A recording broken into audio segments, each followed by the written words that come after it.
सास बहू का लिव इन रिलेशन। नेहा खुले विचारों वाली लड़की थी। अरे नेहा, क्या दिन में सोती है?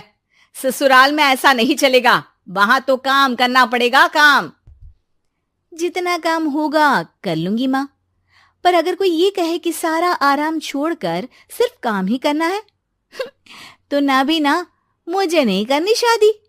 अरे कैसी बात कर रही हो? अच्छा चलो जाकर नहा लो, मैं नाश्ता लगा देती हूँ, फिर तुम्हें कॉलेज भी तो जाना है। नेहा कॉलेज के लिए निकल जाती है। वो सोचने लगती है कि ससुराल में वो कैसे मैनेज करेगी। क्या हुआ नेहा, परेशान लग रही हो? अरे यार, तू तो मुझे जानती है ना, मुझे अपनी लाइफ बिल्कुल परफेक्ट चाहिए, लेकिन लग नहीं रहा लोग मानेंगे। यार, कहीं मेरी शादी ऐसे घर ना हो जाए जहां मेरी जिंदगी ही नरक हो जाए।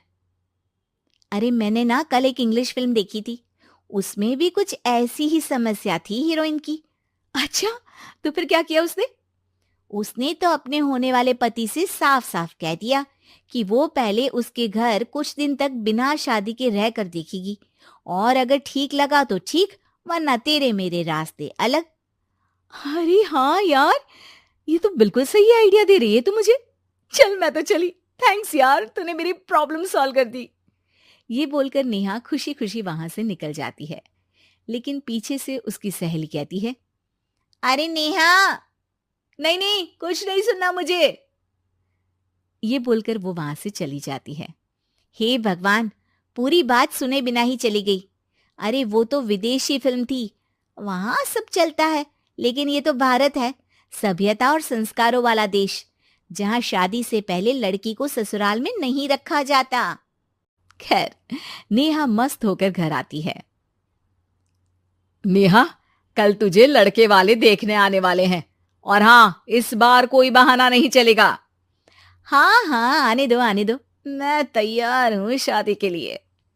अगले दिन लड़के वाले आते हैं, जहां लड़का कहता है, मुझे अकेले में लड़की से कुछ पूछना है। हाँ हाँ, क्यों नहीं बेटा, जाओ नेहा, घर तो दिखा दो इन्हें। नेहा भी खुश हो जाती है कि उसे मौका मिल गया है लड़के से अपनी शर्त रखने का। देखो, मुझे ना शादी से बहुत डर लगता है, पता नहीं कैसी लड़की आए, तालमेल बना पाए कि नहीं मेरे परिवार से। मैंने कई घरों में रोज का क्लेश होते देखा है। तुमने तो मेरे दिल की बात कर दी। मैं भी यही सोच रही थी कि भाई सास तो अच्छी होनी चाहिए, पति सपोर्ट करे ना करे, रहना तो पूरे दिन सास के साथ है। लेकिन मेरे पास ना इसके लिए एक बहुत अच्छा आइडिया है। अच्छा, कैसा आइडिया? क्यों ना शादी के पहले मैं कुछ दिनों तक तुम्हारे घर आकर रह लूं, तुम लोग मुझे समझ लेना, मैं तुम लोगों को समझ लूंगी, ठीक लगा तो शादी, वरना टाटा बाय बाय। क्यों? लड़के को नेहा की बात में दम लगता है। वो घर के सभी लोगों के सामने नेहा की बात रखता है। अरे पागल हो गई है क्या? ये कैसी शर्त है? अरे शादी से पहले मैं क्यों तुझे किसी और के घर भेजूंगी रहने? अरे लड़की के ख्याल तो 20 साल आगे के हैं, इतनी भी खुले विचारों वाली लड़की नहीं चाहिए हमें। अरे माँ, क्या बुरा और गलत बोल रही है ये? रहना तो हम दोनों का है ना। कल को कोई परेशानी आई तो तुम सब तो ये बोलकर निकल जाओगे कि जिंदगी तुम लोगों को ही निभानी है, तुम लोगों को जो करना है करो। तब क्या करूंगा बताओ? सबके समझाने पर वो लोग मान जाते हैं। वाह, मैं 2-3 दिनों में पैकिंग कर लूंगी, तो आकर मुझे ले जाना।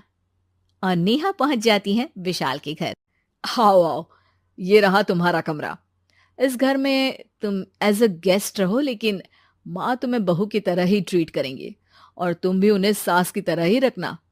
बस फिर क्या था, शुरू हो जाता है लिव इन सास बहू का ड्रामा। अरे चाय तो बना दे बहू। जी सासू माँ, अभी लाई।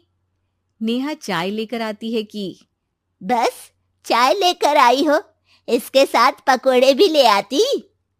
लेकिन आपने तो बताया ही नहीं कि आपको चाय के साथ पकोड़े भी चाहिए। हाँ हाँ, अब तो पता चल गया ना। रात को खाना खाने के बाद नेहा किचन में खटर पटर कर रही होती है। क्या हो रहा है वहां नेहा? माँ जी, मैं ना रात को अदरक वाली चाय पीकर सोती हूँ, ये मेरी आदत है। अच्छा, तो जरा मेरे लिए भी बना देना। दोनों सास बहू रात को चाय पीती हैं। अगले दिन, नेहा, मैं मंदिर जा रही हूँ, मेरी साड़ी निकाल कर बेड पर रख दे। नेहा सास के लिए साड़ी निकाल कर रख देती है। वो देखती है कि उसके आने के बाद से सास ने घर का कोई भी काम करना छोड़ दिया है। यार मैं क्या करूं? ऐसा ससुराल तो मुझे नहीं चाहिए था जिसमें मैं ही सारा काम करूं। मैं तो ऐसा घर चाहती हूं जहां सास और बहू दोनों मिलकर किचन में काम करें। हे भगवान, रात को चाय पी ली, पेट में गैस बन गई, अब तो चला भी नहीं जा रहा है।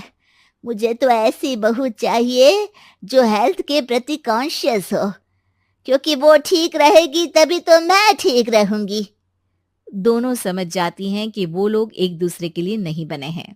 अगले दिन, नेहा, जरा चाय तो ले आना। नेहा चाय के साथ चिला भी बनाकर ले आती है। सास खा पीकर सो जाती है। अगली सुबह, तेरी बुआ सास आ रही है, उसे मैंने तेरे बारे में बताया है। तभी वहां गंवार से एक महिला आ जाती है। चलो यहां से निकलो, कुछ नहीं है खाने के लिए, जाओ। ए नेहा, तमीज से बात करो, ये मेरी ननद यानी आशीष की बुआ है। हाय रे दैया, इतनी आकड़ वाली लड़की! अरे यही है ना जो शादी से पहले ही आकर बस गई है यहाँ पर। बस नहीं गई हूं, बसना है या नहीं ये डिसाइड करने आई थी, लेकिन इन लोगों के रिश्तेदार इतने गंवार हैं तो मैं तो ना कर रही इस घर में शादी। और भाभी, और क्या कमी थी हमारे आशीष में जो आपने ऐसी लड़की की शर्तों को मान लिया? अरे वो तो आशीष के कहने पर मैं झुक गई, वरना ऐसी लड़की को तो मैं घर में घुसने भी ना दूं। ए हेलो, ऐसी लड़की कैसी लड़की? हाँ, बिना समझे बुझे शादी कर लूं? अब तो समझ गई ना कि हम लोग गांव के हैं। भाभी को खाट पर सोना और रिश्तेदारों का गांव से आना जाना तो लगा ही रहना है इस घर में। हाँ हाँ, मैं तो किसी मॉडर्न घर में शादी करूंगी। ये बोलकर नेहा वहां से चली जाती है। अपने घर में आकर नेहा कहती है, ना मां ना, लिव इन में रहकर देख लिया, ये गांव के लोगों का कोई भरोसा नहीं है। खैर, नेहा की शादी एक मॉडर्न घर में हो जाती है जहां सास कहती हैं, हे नेहा, मैं टेनिस खेलने जा रही हूं, आओ तो जूस बनाकर रखना, और हाँ, वॉलनट्स और ओट्स भी बना लेना। जी माँ।